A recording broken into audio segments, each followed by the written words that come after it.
Hi everybody, welcome back to the channel and welcome back to another course vlog.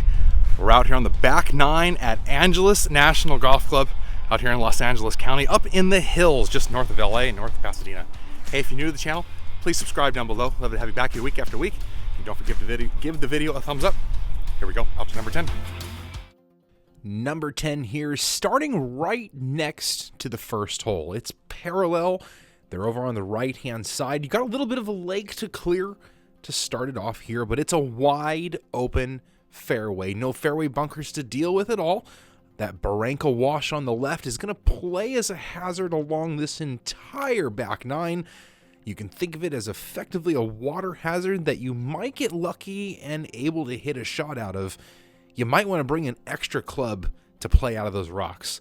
As you come to this green, it's a little blind, protected by that volcano bunker on the right, but it's just a tiny little saucer back there. Absolutely stunning views up here in North Los Angeles County. If you haven't been out here to Angeles National, it's worth your trip. A full 9-iron in for me here, about 162 yards to this front hole location. I nipped it perfectly, but it was blind over the hill and I couldn't quite see it fly up to the front fringe. Just a tap on down the hill to about 3 feet and a comfy tap in par to start the back 9 after a rough front 9. I'm looking to really take advantage. I'm finally comfortable with my swing. I know where the ball is going, and this back 9 can be taken advantage of, especially this short, drivable par 4 11th. Only 310 yards, a little plateau green on top of that pot bunker faced into the little mound. Get it up over the bunker. Way left of the flag is perfectly okay here. That's where I decided to take it. A big cut off the left side of the hole, and I got it down there just about pin high, short of the flag. About 40 yards left of this flag. I was really able to hit a shot that was controlled, spun nicely after a couple bounces, and to not have to hit over the bunker was ideal. 15 feet above the hole on these slick greens for birdie. This is all you can really ask for. Well, I guess you can ask for the ball to go in the hole on those birdie putts. A slick one down the hill and it just raced on by. We're going to spin around to another short hole.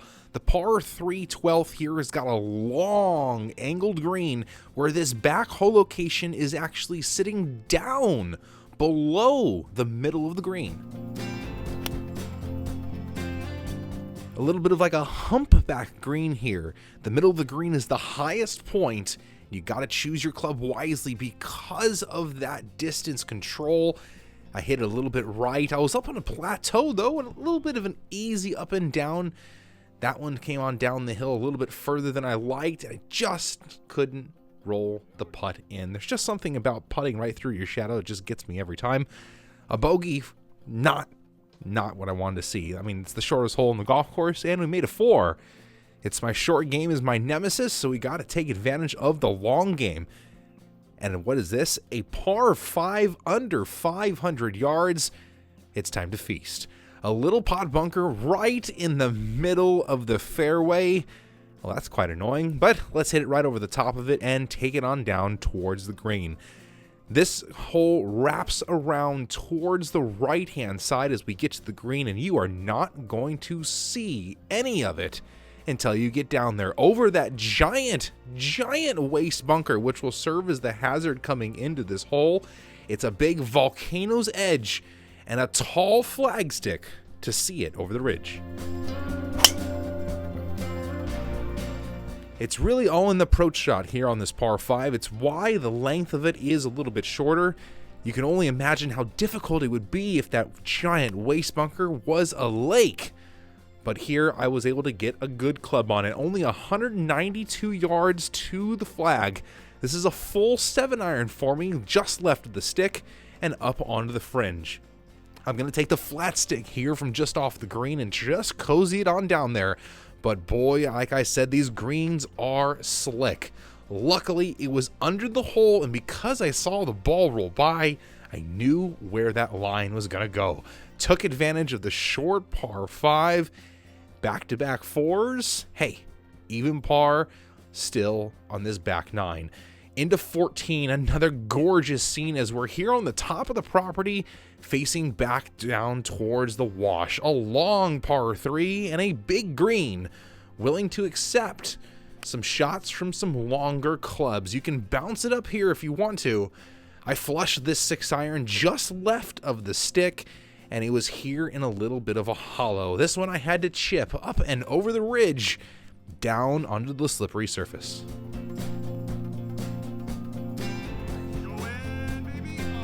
Just a little comfy tap-in par. That was an open-faced, nipped chip shot. That was about as good as it gets.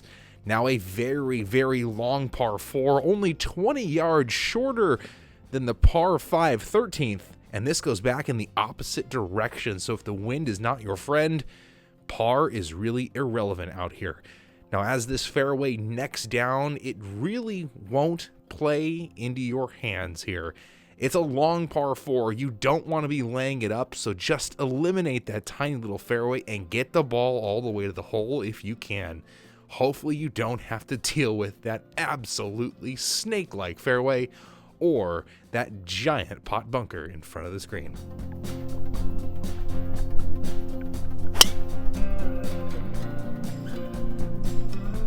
It's always nice when the driver is working for me, especially at a difficult golf course. Down the middle once again, this was a full 9-iron for me. 162 yards into the hole here. This one, don't really that shot tracer, that thing went everywhere. Who knows what that thing is doing sometimes, but this one was flushed right pin high. I really wasn't missing the ball here on the back 9. Another easy par, and we can head down to the last par 5 of the day. We're done with the par 3s, so these last 4 holes all of them are long. You can take your driver and really air it out. Now the difficulty here is this zigzagging fairway all the way through these deep fairway bunkers. You're bound to find one no matter where your ball goes, so pick a good angle and hope for the best here. A trio of bunkers here serve as the cross bunkers across into the layup area, which is another tiny little snaking fairway and another gaping cross waist bunker. This green sits up on top of a plateau, and that little pot bunker on the right is just the bottom of a funnel.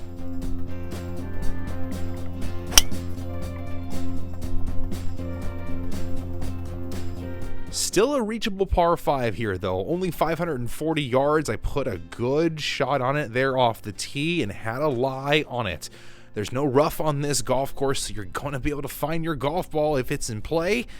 That was a full 4-iron coming into this green, trying to chase it all the way up onto the putting surface, but it caught the front edge here, just on the fringe. Another one with the flat stick. I'm just going to lay it on down and tap in the little 3-footer for birdie. 2 birdies here on the back 9 to offset that 1 bogey. Let's see if we can bring it home on these 2 tough par 4s. The first one, 17, is awesome. Wrapping way around to the right. You get to pick how much you want to chew off the tee. There's enough there on the right-hand side. It's about 285 to clear the waist bunker on the right and get it down into the fairway. If you're down there on the right, you'll have under 100 yards. Anywhere on the left, you're looking at 125 to 175 into this green that's really tough. Anywhere long or right, your ball is gone. You can effectively consider that barranca like a giant, giant lake.